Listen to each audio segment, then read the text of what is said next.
नमस्कार दोस्तों, मेरा नाम है नीरू। खौफ की रात की चैनल पर आप सभी का स्वागत है। आशा करती हूँ आप सभी लोग अपनी अपनी जिंदगी में स्वस्थ होंगे और एकदम मस्त होंगे। आज मैं आप लोगों के सामने एक ऐसी कहानी बताने जा रही हूँ जिसको सुनकर आपकी आंखें फटी की फटी रह जाएंगी, पैरों के तले जमीन खिसक के आ जाएगी, आपकी किडनी आपके हाथ में आ जाएगी। मतलब इनडायरेक्टली आप बहुत ज्यादा डर जाएंगे और आप कहेंगे यार ऐसा नहीं होना चाहिए था, क्योंकि गलती तो उन दोनों की थी, फिर सजा एक को क्यों मिली। तो आइए मैं ले चलती हूँ उस कहानी की ओर जो खौफनाक, दर्दनाक और इमोशन से भरकर है। यह कहानी उत्तर प्रदेश के एक गांव की है जहां पर लैला नाम की औरत रहा करती थी। वह एक छोटा सा गांव था। वहां पर लैला ठाकुर नाम की एक औरत रहा करती थी। अकेले रहती थी क्योंकि उसका पति जो है वो बिजनेसमैन था, तो वह घर में ज्यादातर रहता नहीं था। हर वक्त वह देश प्रदेश घूमा करता था। लैला को हमेशा अकेलापन खाया जाता था। लैला इतनी जवान थी, मतलब लैला की उम्र होगी 24-25 साल की। लैला इतनी जवान थी, फिर भी उसका पति साल में एक बार, 6 महीने में एक बार आया करता था। लेकिन लैला को सारे ऐशो आराम जो है उसके पति प्रताप ने देकर रखा था, प्रताप ठाकुर ने। इवन दिन लैला के लिए एक बावर्ची अलग से रखा था, एक बूढ़ी औरत को। एक क्लीनिंग के लिए एक लड़का रखा था, साफ सफाई के लिए, जिसकी उम्र 20-22 साल की होगी। वह लो कास्ट का लड़का था, तो साफ सफाई के लिए इसलिए उसको रखा था। गांव का ही लड़का था। तो इस तरह से लैला हमेशा अकेलापन सताया करता था। लैला के पास कोई और तो था नहीं बात करने के लिए, तो बूढ़ी औरत से बात किया करती थी, या तो फिर वह बात करती थी वो साफ सफाई वाले लड़के रिंकू से। हमेशा रिंकू से बात किया करती थी। रिंकू इतना मासूम था कि लैला को उसकी मासूमियत बहुत अच्छी लगने लगी। धीरे धीरे रिंकू से लैला को प्यार हो गया, और प्यार होने के बाद दोनों एक साथ कभी मार्केट घूमने जाने लगे, दोनों एक साथ टीवी देखने लगे, दोनों एक साथ गप्पे लड़ाने लगे। फिर लैला को जो अकेलापन था वह धीरे धीरे खत्म होने लगा। लैला जो थी वह काफी सुंदर थी, तो रिंकू भी लैला की ओर आकर्षित होते जा रहा था। और रिंकू भी इतना हैंडसम था, भले ही वो 20-22 साल का था। उसने अपनी पढ़ाई पूरी करके नौकरी की तलाश में था, तो उसको अपने गांव में ही 2000 रुपए पर नौकरी पर रख लिया गया था। ये सन 2015 की बात है। उसके बाद लैला और रिंकू दोनों हम बिस्तर होने लगे। डेली डेली वो लोग एक दूसरे के साथ रहने लगे। मतलब उन दोनों के बीच जैसा पति पत्नी के बीच रिश्ता होना चाहिए, उस तरह से लैला और रिंकू के बीच होने लगा।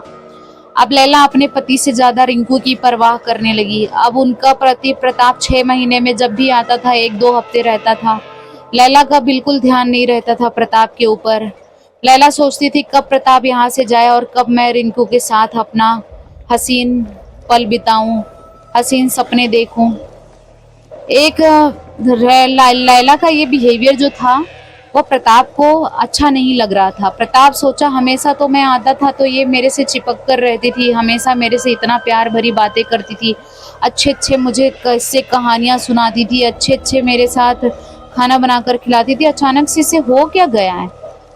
फिर उसके बाद प्रताप ने शहर जाने की एक्टिंग की, लेकिन वह शहर गया नहीं।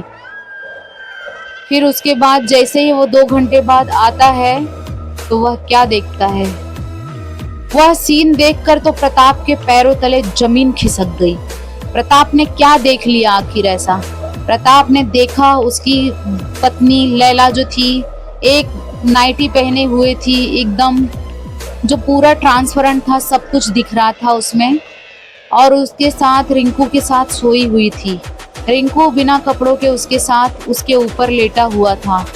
यह देखकर तो प्रताप के पैरों तले जमीन खिसक गई। प्रताप ने रिंकू का बाल पकड़ा और उसके बाद खींचकर नीचे जमीन पर पटक दिया, और लैला के बाल पकड़कर उसको 2-4 चांटे लगाए। लैला रोने लगी कि मेरी गलती नहीं है, रिंकू ही मेरे साथ जबरदस्ती करने की कोशिश कर रहा था, ऐसा लैला ने बोला।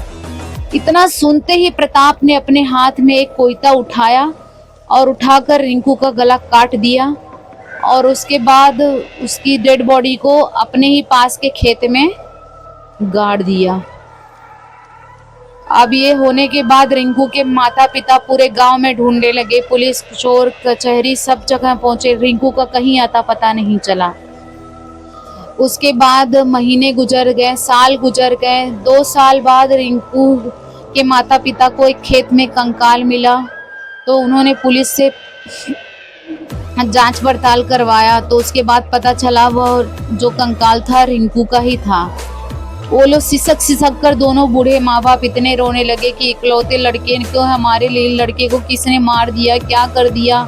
और यही प्रताप का 1 साल से कुछ पता नहीं था, तो लोगों ने शक किया कि यही प्रताप ने ही शायद किया होगा, लेकिन प्रताप कोई अता पता नहीं चला। प्रताप लगभग अपनी पत्नी को लेकर गायब सा ही हो गया था, टोटल 5 से 6 साल के लिए। लेकिन कहा जाता है प्रताप के घर के आसपास रिंकू की आत्मा भटकती रहती है।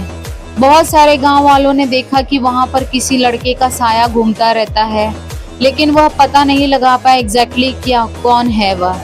लेकिन उनके आगे पीछे जब भी देखो तो गांव में यह चर्चा फैल गया कि वहां पर एक लड़के का, जिसकी उम्र 20-22 साल है, उसकी आत्मा भटकती है, जिससे गांव के लोग बहुत डर गए। और रिंकू, हालांकि वह इस गांव का लड़का नहीं था, पास के गांव से एक गांव अटैच था, उस गांव का लड़का था, इसलिए उसके माँ बाप तक यह बात गई। उसके बाद उसके माँ बाप ने जब वह कंकाल का पता लगाया, ये सब घटना सुनने के बाद उन्होंने बकायदा अपने बेटे का अंतिम संस्कार किया, पुलिस को बताया। लेकिन पुलिस को बता के ही मतलब नहीं था ना, लेकिन प्रताप और उसकी बीवी दोनों गायब हो गए थे 6-7 साल तक, कोई पता नहीं। और कहा जाता है अगर 5 साल के अंदर कोई नहीं मिला तो फिर उसकी सजा माफ हो जाती है, ऐसा कहा जाता है। और वैसे भी यह कहानी काफी पुरानी है, जो कोई मेरी एक फ्रेंड ने बताया था, उसको उसके दादा दादी ने बताया था। उसके बाद जो है मैं आप लोगों से यह पूछना चाहूंगी कि गलती सिर्फ रिंकू की नहीं थी, गलती तो दोनों की थी। लैला की सबसे ज्यादा गलती थी कि उसने अपनी जवानी जो है अपना पूरा दिखाया रिंकू को, तो सजा रिंकू को ही मिली सिर्फ। हमारे देश में काफी लोग जात पात के नाम पर ऐसा करते हैं, बहुत सारे लोग ऐसे छोटी जात वालों की जान ले लेते हैं, वो बात पहुंचती भी नहीं ऊपर तक। आप लोगों को क्या यह सही लगता है? आज भी लोग बोलते हैं उस गांव में रिंकू की आत्मा भटक रही है, आखिर बेचारे रिंकू की क्या गलती थी? आपको वीडियो अच्छी लगी हो तो सब्सक्राइब कर लीजिए, चैनल पर नए हैं सब्सक्राइब कर लीजिए। मैं सिर्फ आप लोगों से इतना कहना चाहूंगी कि अकेले रिंकू की गलती नहीं थी, लेकिन सजा फिर भी रिंकू को मिली। ऐसे बहुत सारे बेगुनाह हैं जिनके गुनाह भी नहीं होते हैं, लेकिन उनको ही सजा मिलती है। आप लोगों को क्या ये सही लगता है? कमेंट में जरूर बताइए।